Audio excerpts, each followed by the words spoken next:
Hello there, ladies and gentlemen. Moletrap here, coming at you with game 2 of this series between Beastie of the QT clan and DIMAGA of the NTW clan.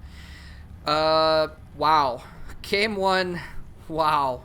That was amazing. An absolutely epic macro game. Beastie behind the entire game, I would say, but somehow managing to hold on, just barely hold on by the sheer will and the sheer strength in the knuckles that are his medevacs, running around the map, destroying hatcheries randomly all over the place. Not even not randomly, but destroying hatcheries here, there, and everywhere.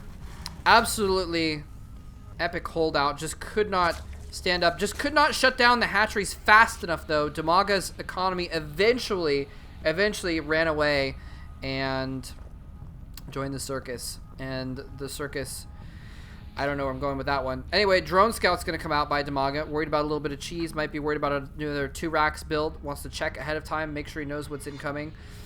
Yeah, his economy just went too crazy, and just every single time they engaged, he was able to throw a maxed army of infestors, banelings, zerglings, everything at Beastie's army, and he just didn't have an answer for it. He tried to get out enough siege tanks, but I think it came down to that one time where he had like 10 siege tanks, and he just lost all of them. Just sieged up a little bit too late. DIMAGA sensed a moment of weakness and charged in there, and Beastie had really good siege reaction, I gotta say. She actually had better siege reaction than a lot of even, GSL players that I see. Very good timing there.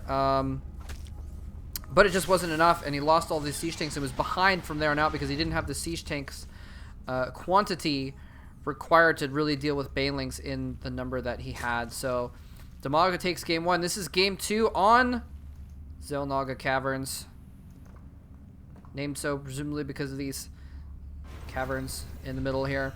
Xel Naga Watchtowers. By the way, thank you for you guys telling me the last time I casted a game on this map, I was asking about stalactites and stalagmites, and someone had a really cool little method there. Oop, what's he gonna do?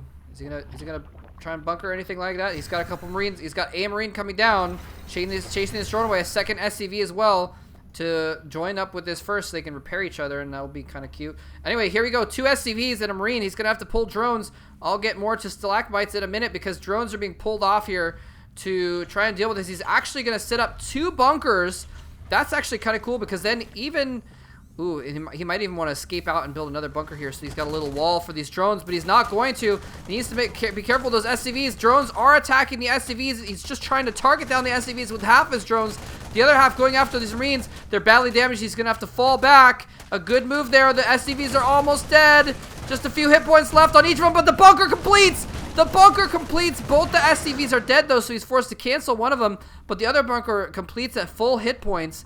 And that is huge because now he's got a point where he can just jump in and out of that bunker, going after that hatcher if he needs to. Wow. And Zerglings are going to counterattack, though, so he needs to put up a depot or something here. Instead, he's going to go for a command center. He actually really should be worried about this. I guess he's going to try and get this marine back in here first before... Well, actually, that little clump of marines is actually enough to hold things off. I'm sorry, let's actually jump back from him so we can see how this battle happened. He actually ran his marines out a little bit too far. He's trying to get back to the bunker. Does get most of his marines back in the bunker. Lots of damage being done with only minimal losses. There were 5 marines there. In the meantime, he is trying to break in this front. And yeah, that clump of marines in a very narrow corridor between those 2 barracks is going to be perfect to fend those Zerglings off with only minimal forces without needing a depot or anything like that. Oh, he's going to go in and try and snipe some drones. Gets a single drone. And that's actually a pretty good move. He's going to have to abandon this location anyway. He might as well. He's going to get overrun by Zerglings. He might as well try and kill off some drones. Although, now he doesn't need to get as many Zerglings because he's already, gotten rid of that bunker. So he doesn't need to get a surround or anything like that. He knows that there's no more reinforcements coming because he's got his own Zerglings up here.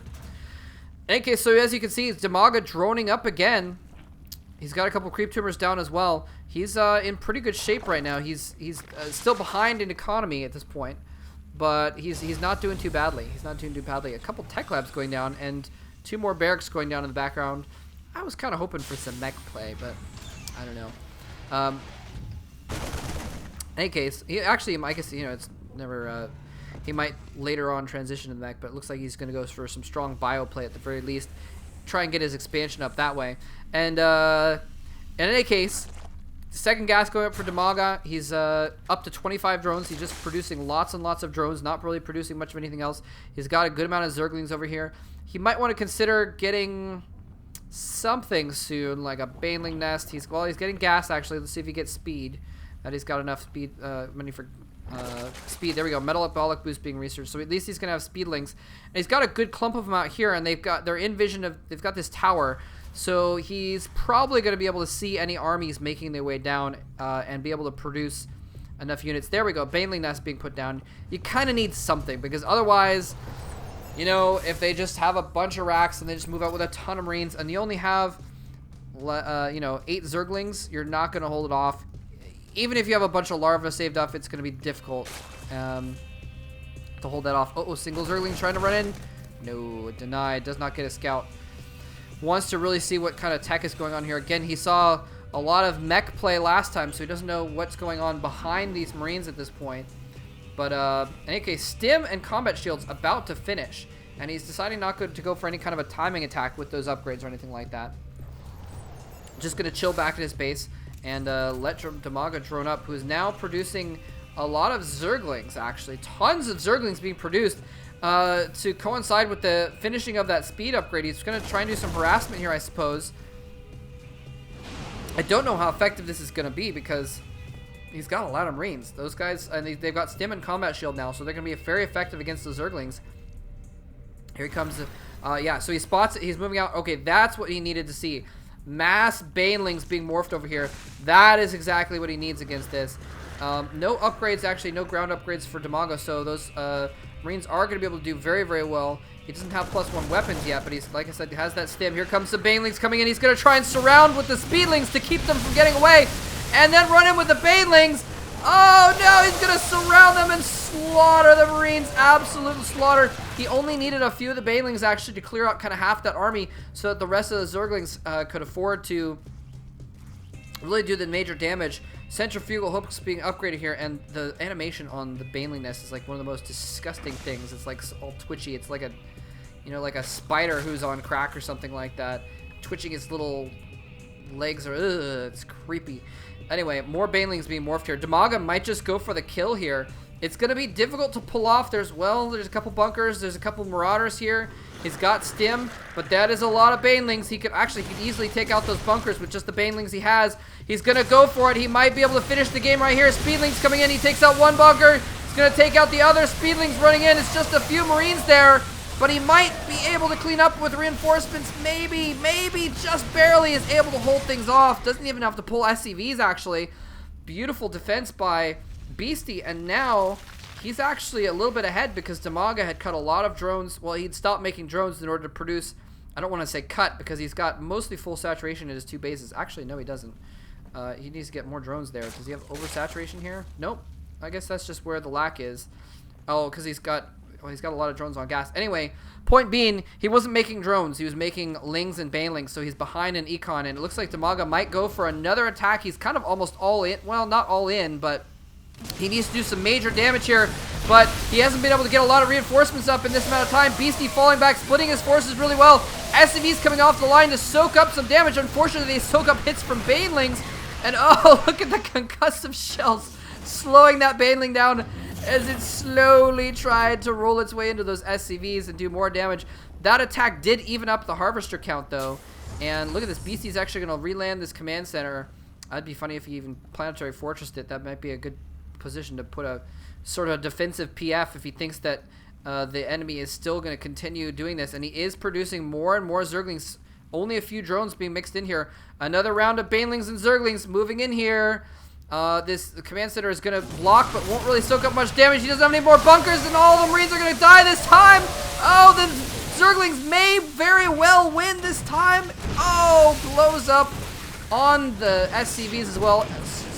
Zerglings finally has more units at the end of these battles, going with mass units each time, and each time Beastie barely holding things off. This time He barely had enough units to break through and start killing things. Kills some SCVs as a result, kills the siege tank as well. He needs to put some freaking bunkers down, because obviously DIMAGA is not going to stop with this. He's going to put his command center over here. Again, I really think it might be time for a defensive planetary fortress there, because let's see if he's going to do it. Oh, it lands just in time to try and block, but oh, he's got to split his Marines perfectly. He doesn't. Takes a few hits there, trying to micro back. A few Marines survive, but it might not be enough. He's got more reinforcements coming in from the top, though. He's producing a lot of units right now. 6 Marines are being produced. He's going to have to move them down there. Wow, and he is being able to refill, he's producing 3 SCVs right now, so he's being able to refill his supply lines from 3 command centers at this point. And he just needs to get a couple siege tanks out, basically. He hasn't been able to get enough siege tanks out to deal with this. The last couple attacks, he's lost a single siege tank that he had, so he hasn't been able to build up the 3 or 4 siege tanks that you need to hold off mass baneling attacks. And there the banelings pop. DIMAGA's going to go at it again. He's just sneaking in like 1 or 2 drones at a time during all this, so he's slowly getting ahead in drones, just mainly because he keeps blowing up tons of SCVs as Beasty has to defend with them. Finally, a bunker going up. Jeezy. Beasty, I think, should have realized long ago. Here he comes in. Zerglings coming in. He needs to target the banelings with the siege tanks. He doesn't. Marines falling back. A lot of banelings still alive. He's falling back to this narrow choke, though. Is barely able to hold off with just a few Marines left. The Zerglings are going to go to work on these remaining SCVs, though. This starport is slowly dying, and more Zerglings coming in. This might be the killing blow. We might see the end of the game right now. GG! Beasty leaves the game, and DIMAGA takes game 2 with just a massive all-in. And oh, this is why he was kept sneaking in drones there. I didn't even, admittedly, I didn't notice he had another hatchery over there, but he didn't really need it, considering his drone count. But it was at the, you know, you're gonna make another hatchery for when you're making mass lings and banelings. You need a 3rd hatchery really to have enough production capabilities anyway. So might as well make it a new base, start mining there. In any case, wow. So DIMAGA takes game 2. This is a best of 5 series. I don't know if I mentioned that, best of 5 series. So it's gonna go to game 3. DIMAGA has a chance at sweeping here. And if not, it might be a comeback for Beasty. He's been playing very, very, very well. He's had a chance at winning each game. It's not like he's been completely shut out here. So anyway, GG. Hope you guys enjoyed it. Let's move on to game 3.